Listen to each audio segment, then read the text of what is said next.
Hal pertama yang Tiang ingin sampaikan itu adalah ini adalah sebuah catatan, jadi ini adalah sebuah sebuah ilham, jadi sebuah petunjuk, sebuah panggilan. Cuman Tiang baru sadari beberapa bulan belakangan, atau boleh dibilang beberapa tahun belakangan. Jadi ini tidak hanya tentang cahaya, tetapi ini tentang hidup dengan penuh harapan, dengan keinginan untuk hidup dengan penuh dengan keindahan, dituntun oleh spiritualitas. Tetapi kita tidak bisa hidup sendiri, jadi kita juga harus memperhatikan lingkungan di sekitar kita, sesama kita, hubungan yang harmonis sama Tuhan, hubungan harmonis sama manusia, dan hubungan yang harmonis dengan alam, terutama dari sisi pertanian. Jadi kalau boleh sharing sedikit, mungkin Omang boleh beli. Boleh ya Bre ya, kita ngobrol-ngobrol kan ya Bre ya. Oke, siap-siap. Sebelum kita nanti mungkin ngobrol lebih dalam gitu ya Bre ya. Oke, sorry tadi beli berdiri lupa duduk. Oke, silahkan. Ini mungkin kita nanti juga menerima pertanyaannya Bre ya. Dari teman-teman boleh kalau mau ada yang ditanyain lebih lanjut soal bukunya. Tapi yang pertama mau nanya nih Bre, dalam proses penyusunan buku ini, apa suka duka Bliwayan dalam menyusun buku ini kira-kira nih? Boleh diceritain nih kira-kira kurang lebihnya. Oke, suka duka. Oke, dari sisi suka dukanya sebenarnya idenya itu sudah ada dari tahun 2000. Nanti saya juga akan minta Bu Wati untuk sharing sedikit ya, melebarnya Bu ya. Jadi idenya itu sebenarnya sudah ada dari dulu, cuman tidak sempat terdokumentasikan, tidak sempat tertuliskan kan ya. Walaupun tertulis, tulisan pertama itu justru waktu ikut lomba karya tulis ilmiah. Jadi tahun 2000 itu saya ikut LKTIP, lomba karya tulis ilmiah inovatif produktif yang diselenggarakan oleh Dikti. Terus kemudian saya ikut lomba masuk 10 besar, kemudian dapat grant untuk melanjutkan penelitiannya dilakukan di Ubud di SMA Tiang di Samban. Terus kemudian jadi kata kuncinya itu tahun 2000, 24 tahun yang lalu itu di Ubud masih banyak kunang-kunang, dan sekarang mungkin itu juga yang menjadi pain dari beli itu. Kenapa dia sudah tidak ada dari tempat dulu beli melakukan riset, observasi dan segala macam itu sudah tidak ada, tetapi tergantikan oleh cahaya yang lain gitu ya, yang yaitu artificial light at night. Nah mungkin di situ. Nah jadi karena sudah ada di kepala, sudah ada di pikiran, terus kemudian dilanjutkan dengan aktivitas setiap hari untuk konservasi, cuman tidak sempat tertuliskan. Nah jadi nggak tahu gimana caranya nulis nih, kalau teman-teman kalau Bu Wati kan nulisnya itu gampang gitu, tinggal sudah ada metodologi dan and so on. Nah saya tidak punya skill menulis gitu. Nah singkat cerita ikutlah book writing camp yang saya kira itu akan dipandu, tetapi tidak hanya sekedar dipandu, tetapi dipaksa untuk nulis gitu. Jadi tiap hari harus bikin 4 halaman selama 2 bulan. Jadi tidak saja tantangan itu terselesaikan, tetapi Astungkaro hari ini juga berhasil menjadi sebuah karya. Startnya ada di situ, terus kemudian ide dasarnya sudah ada, cuman tidak punya teknis atau metodologi untuk menuliskannya. Nah begitu dapat ilmunya, ya tinggal menuangkan saja ke dalam kerangka-kerangka. Jadi awalnya dikasih 3 kerangka, mau jadi apa nih? Mau jadi fiksi, non fiksi, atau autobiografi. Maunya sih non fiksi, cuman belum nyampe di sana Bu Wati, jadi masih masih mentah gitu ya. Jadi masih banyak hal yang belum bisa diperkuat dari sisi data, analitik dan segala macam. Akhirnya putuskan non fiksi, jadi dibawakan dalam bentuk bercerita, tetapi mengingat unsur-unsur menceritakan tentang pengalaman masa kecil, tinggal di desa, menceritakan bagaimana hidup bersama orang tua dan berkelana malam melihat kunang-kunang. Itu disarankan menjadi sebuah autobiografi, dan akhirnya diputuskan menjadi sebuah autobiografi. Kira-kira seperti itu. Luar biasa ini Bliwayan soal suka duka sekaligus background nih teman-teman semuanya. Alasan kenapa buku ini sebenarnya wajib banget buat dibaca nih. Sambil naik bus, sambil di kafe, boleh banget dibaca bareng-bareng. Nah, ada pertanyaan lagi nih Bliwayan terkait buku dari Bliwayan. Menurut Bliwayan nih, part-part mana aja nih, bagian mana aja nih yang kira-kira paling menyentuh atau waktu nulis tuh ini berkesan banget gitu buat Bliwayan? Oke, jadi karena karena frame-nya sudah ada, terus konsep ide dasarnya sudah ada, tinggal sekarang kan bagaimana menuangkan itu. Tapi ada satu bagian yang bagian yang paling berat gitu ya. Beratnya itu dalam artian bahwa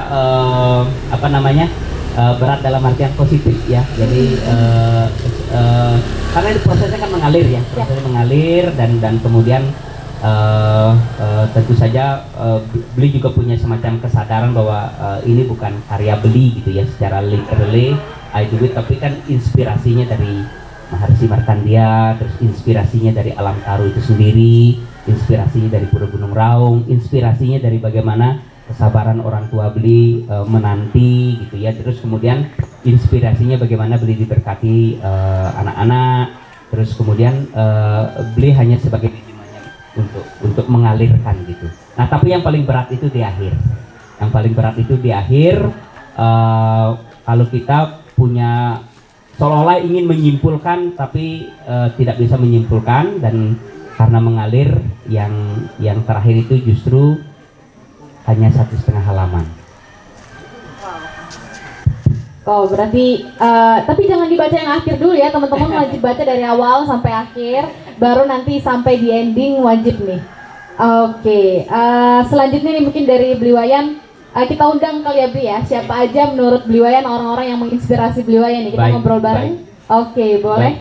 Mohon izin dengan sangat hormat mungkin Bu Wati untuk berkenan mendampingi Tiang. Ceritakan, dan semuanya ada di buku ya. Jadi saya pertama kali menulis tentang kunang-kunang dari perspektif ilmiah, dari tuntun dari Bu Wati, dan akhirnya sampai di titik ini beliau yang sebenarnya ngasih dukungan, dorongan gitu ya. Terus kemudian Jero Kadek banyak memberikan insight dari perspektif spiritual, Nah, jadi jadi beliau sebenarnya yang sangat mendorong gitu ya inspirasi ini. Jadi Tiang hanya menjadi medium, hanya mengalirkan manten apa yang ada di pikiran Tiang, tetapi lebih banyak dari inspirasi beliau. Mungkin Jero Kadek berkenan Jero Kadek dulu yang dari spiritual dulu, biar mulai dari cahaya terus.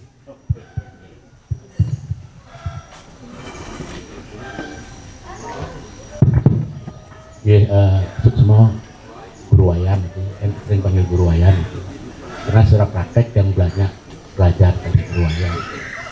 Om Swastiastu, Assalamualaikum warahmatullahi wabarakatuh. Tiang Jero Kadek Swatiko, pekerjaan Tiang sehari-hari memang tugasnya itulah mendampingi desa.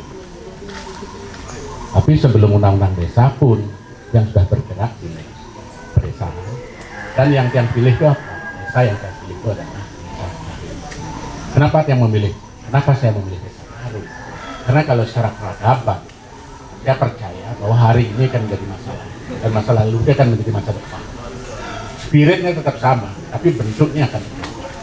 Saya meyakini bahwa spirit desa Taru, desa Sarwo Ade, spirit di Dapataro si Markandia itu akan tetap bersinar. Makanya dulu sebelum undang-undang desa pun saya memulai itu dari desa, belajar desa. Karena kalau kita bicara desa itu kan tidak bisa kita bilang menjadi ahli desa, karena setiap desa itu memiliki kearifan budaya yang berbeda-beda. Gitu. Hanya saya belajar dari Desa Taru, ini ada Pak Angkel, banyak belajar dari pemerintahnya, ini dari sekitar desa wisata itu saya belajar dari Pak Wayan ini. Saya hanya memahami tentang pemberdayaan. Saya hanya meyakini seperti ini, bahwa sejati manusia itu, kita itu kan makhluk spiritual yang berpengalaman dunia. Makhluk spiritual. Kalau kita makhluk berspiritual, berarti kita sebenarnya makhluk bercahaya. Sejatinya. Tapi karena kita sudah istilahnya berinteraksi dengan alam, dengan dunia sekalau ini, sehingga kita lupa bahwa kita itu ya makhluk percaya, makhluk spiritual. Kan seperti itu. Sehingga di dalam apa namanya, kita berbicara tentang agama Hindu khususnya, dan kita bisa mempelajari dari ramani sembah yang ada di agama Hindu. Kenapa harus sembah, kita harus sembah kosong yang pertama. Kenapa yang kedua cahaya surya? Ini ada makna. Artinya kita tidak berbicara vertikalnya, tapi kita harus berbicara horizontal. Katanya kalau kita mencari beliau, itu semuanya harus dari kekosongan pikiran, dan dengan pikiran baru kita akan ketemu. Hanya yang apa namanya, sembah pertama kita itu adalah sembah tanpa serana, kita ketemu dengan namanya Tuhan yang disebut dengan Siwatmo. Ketika kita sadar tentang Siwatmo ini, bahwa Siwatmo itu makhluk yang bercahaya, kan itu makhluk yang bercahaya. Di dalam kita menyembah apa namanya yang Sanyang Surya Raditya ini, kita sebenarnya diajarkan meniru sifat-sifat dari Sanyang Surya Raditya. Apa sifatnya? Sifatnya memberi aja dan tidak membeda-bedakan. Cintanya itu cinta tanpa sakar. Nah, itulah yang kami coba tangkap dari apa yang di spirit-spirit Kuturan, spirit-spirit yang sudah dilakukan oleh Desa Taru, khususnya Pak Wayan. Dia kemana-mana itu berbagi cahaya sebenarnya. Cahaya itu kan bukan bawa center, bawa ini, tetapi dia memberikan pengetahuan tentang desa wisata, tentang lingkungan, tentang yang lain-lain. Itu sejalan dengan apa yang dilakukan oleh makhluk yang namanya kunang-kunang. Nanti, artinya kalau makhluk kunang-kunang itu, kalau umpamanya lingkungannya, udaranya tidak bersih, itu pasti kunang-kunang itu nggak ada. Demikian juga kita, kalau hati kita tidak bersih, tidak mungkin kita bercahaya. Itu yang kami. Nah, cirinya orang-orang bercahaya itu salah satunya dia memiliki cinta kasih. Cinta kasih itu menurut dia berbagi. Wayan, Pak Wayan, Guru Wayan itu mana-mana berbagi. Ya seperti kunang-kunang.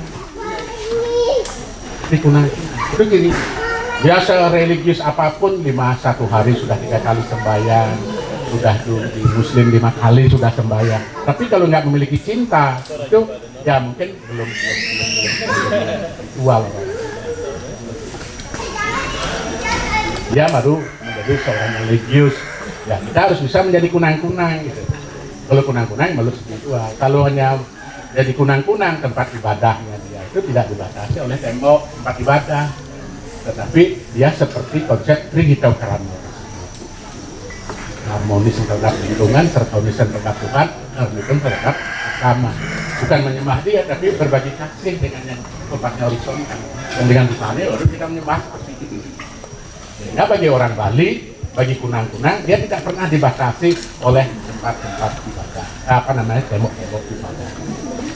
Dimanapun sembahyang, tidak peduli dengan lingkungan seperti yang dilakukan oleh Desa Taru, yang dilakukan oleh Pak Wayan, itu juga sembahyang. Peduli sama sesama, itu juga sembahyang. Makanya di Bali ada namanya tumpak, kan itu tumpak. Kenapa harus tumpak landap? Itu ada maknanya juga. Kenapa yang kedua harus tumpak namanya tumpak binatang, tumpak wariga, tumpak tumbuhan. Yang ketiga tumpak kuningan, tumpak tanah, terakhir tumpak wayang. Lagi 15 hari kita merayakan tumpak wayang. Ini adalah tangga-tangga spiritual orang Bali. cinta kasih sama binatang, cinta kasih sama tumbuh-tumbuhan, cinta kasih sama yang akan membuat wayang sama si dalang itu kan menjadi satu. Kalau di Bali disebut dengan Moktam Jagat Kusha. Kalau setelah mati disebut dengan Moksa. Kalau cinta kasih itu nggak pernah kan mencapai Moktam Jagat Kusha. Kan seperti itu. Nah itu yang kita bisa tangkap, yang kita bisa pelajari dari kunang-kunang, dan itu sudah dilakukan, dipraktekkan oleh Pak Wayan Wardido, Guru Wayan Wardido, dan buku itu mungkin bisa menjadi inspirasi kita belajar dari alam bahwa buku itu mengingatkan sejatinya kita adalah makhluk berbudaya, makhluk yang berpengalaman duniawi, bukan sebaliknya. Mungkin itu aja yang saya sampaikan.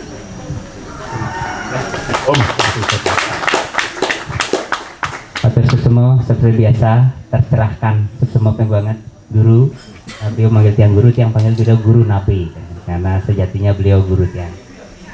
Niko dari perspektif spiritual. Nah, makin dari perspektif sains, dari ilmu pengetahuannya, dan Bu Wati bisa di-share ke kita, beliau selain sebagai pemandu pribadi tiang dulu dari sisi penelitian, beliau sekarang juga menjabat dekan ya Bu, dekan di Fakultas MIPA Universitas Udayana.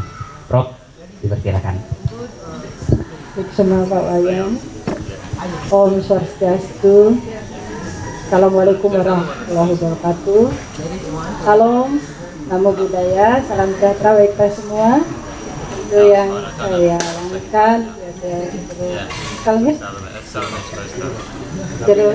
pendesa, oke, di juga dan Bapak Ibu semua yang di Om Swastiastu, yes. Pak Wayan, ini apa? Pertama-tama mungkin saya ucapkan selamat dulu ya dengan terbitnya gitu ya, dengan terbitnya sebuah buku yang sepintas, karena saya belum baca ya seluruhnya, sepintas itu menceritakan bagaimana Pak Wayan Wardido seperti yang disampaikan tadi, sangat dari awal ya, tadi tidak boleh di belakang, tapi saya lirik-lirik di belakangnya, memang menyentuh gitu ya. Tapi begitulah Pak Wayan, sudah diceritakan di buku, nanti Bapak Ibu bisa baca secara lengkapnya bagaimana dia, sosok Bapak Wayan sendiri yang lahir di Desa Taru, di tengah-tengah, tadi sudah disampaikan oleh Jero bahwa ini adalah desa yang sangat sakral, ataupun memang sebuah desa yang dulunya dipilih oleh Maharsi untuk berada dan bersemedi ya, di tempat ini. Mohon maaf saya tidak jelas banyak membaca tentang itu, tapi saya dengar dan pada akhirnya memang perjalanan beliau mulainya di sini dulu, kemudian baru menyebar ke daerah lain di Bali.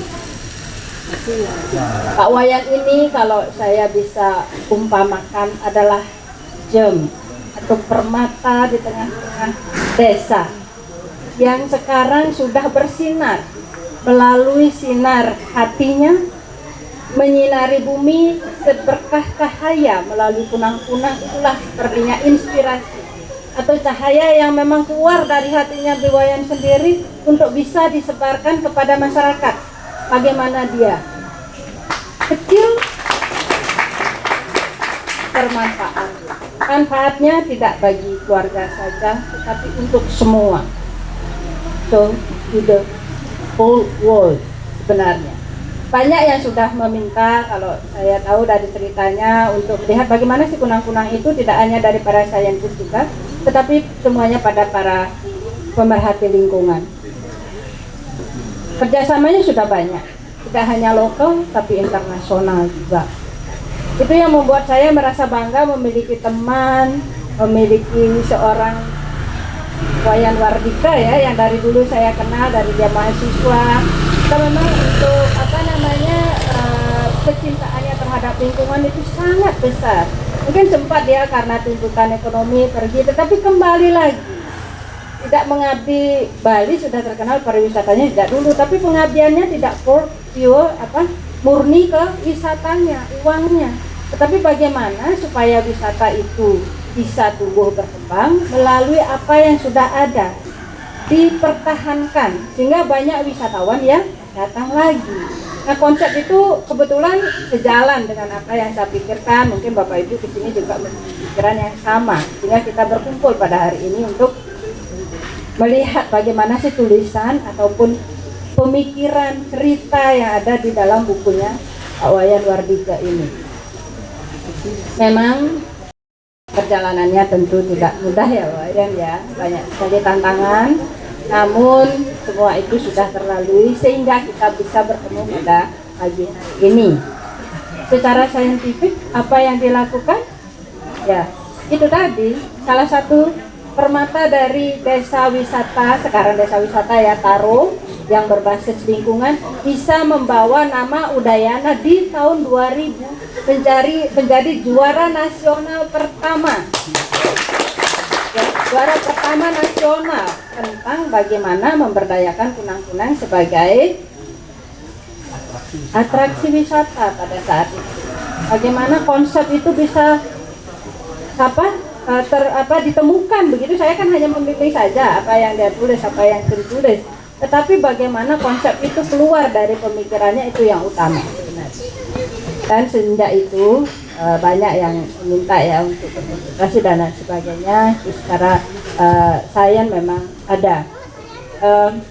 Saya ingat saat itu perjalanan kita menuju Jakarta yang tahun 2000, bisa dibayangkan, medsos belum banyak, kemudian komputer baru berkembang, belum se-advance yang sekarang ini gitu ya. Pada saat itu saya dilaporin sama Pak Wayan ini, Bu, kita tidak bisa meminjam komputer, laptop yang akan dibawa kemana-mana. Terus gimana caranya? Kita akan latihan di ruang bangsa waktu itu ya, di rektoratnya Undut. Oke, kita carikan tempat. Bagaimana perjuangannya sampai menjadi juara satu itu sangat terkesan sekali. Dan pada saat presentasi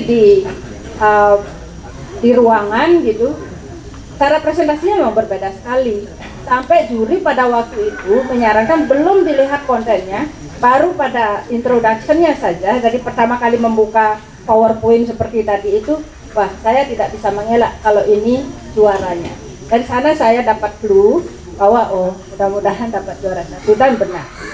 Tuhan mengabulkan. Itu terkenal karena Pak Wayan sendiri melalui cahayanya sekarang, cahaya kunang-kunang.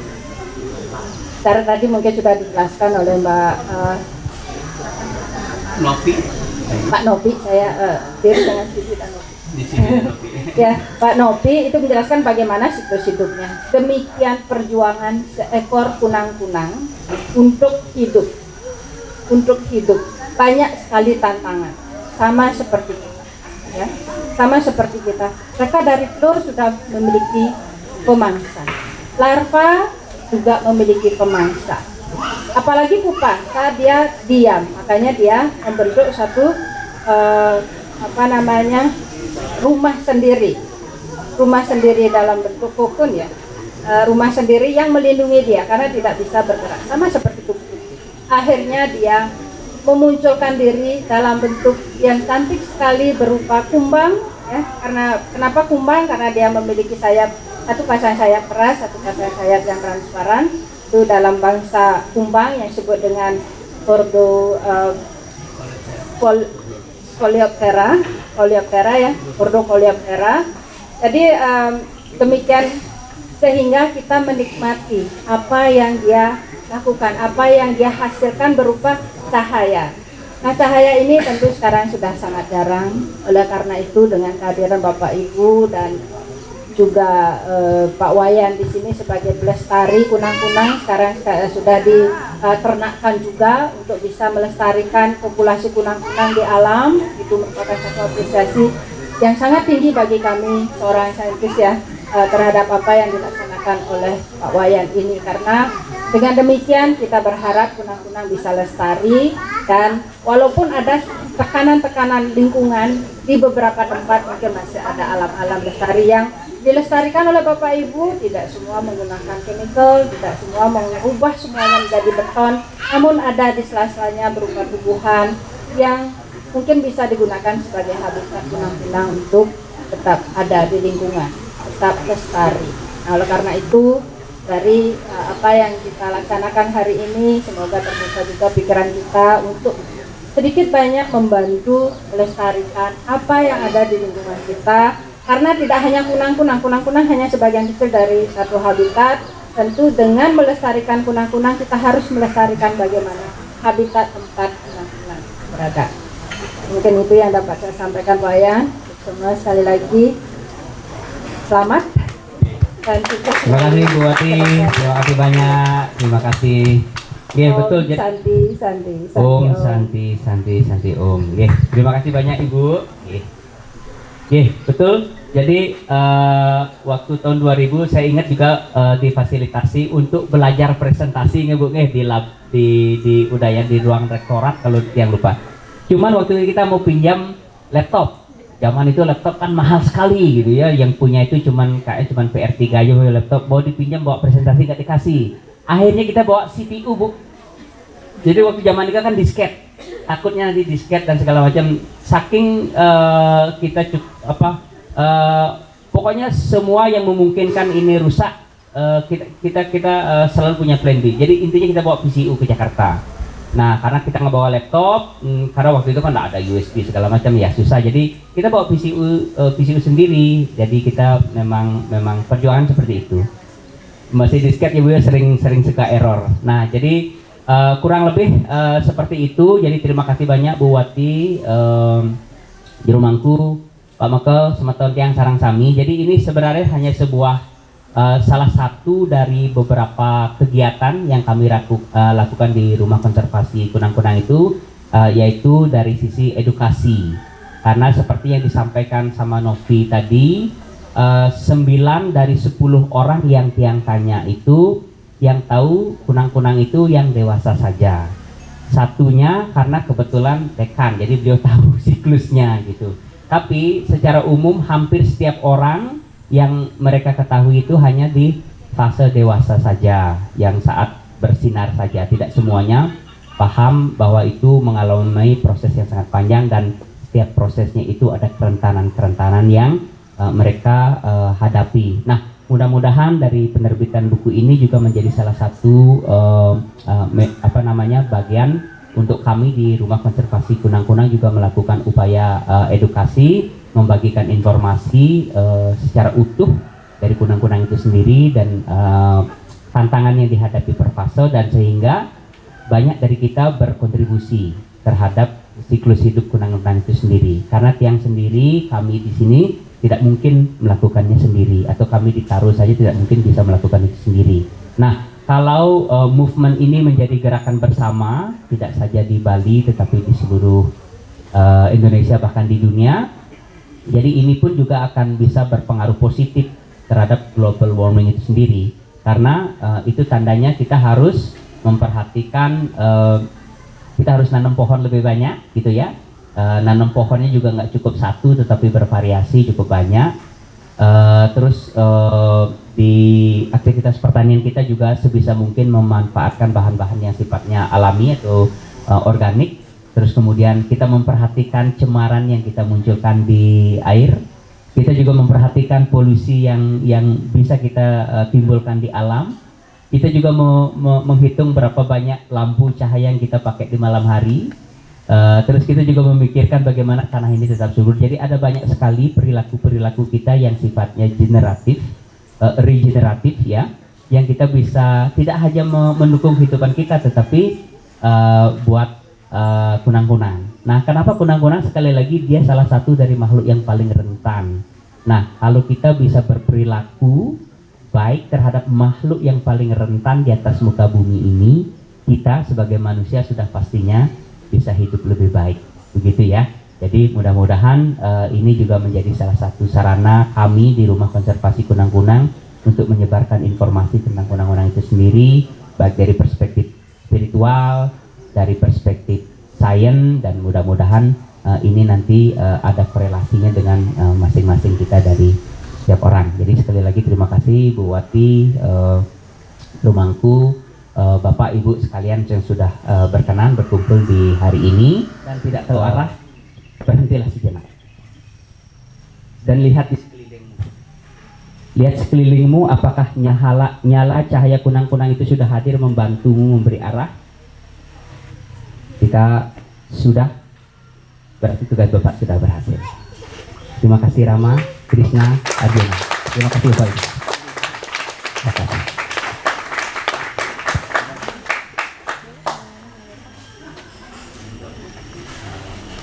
Baik, izin terima kasih banyak Bapak atas izinnya. Terima kasih Bapak. Oke.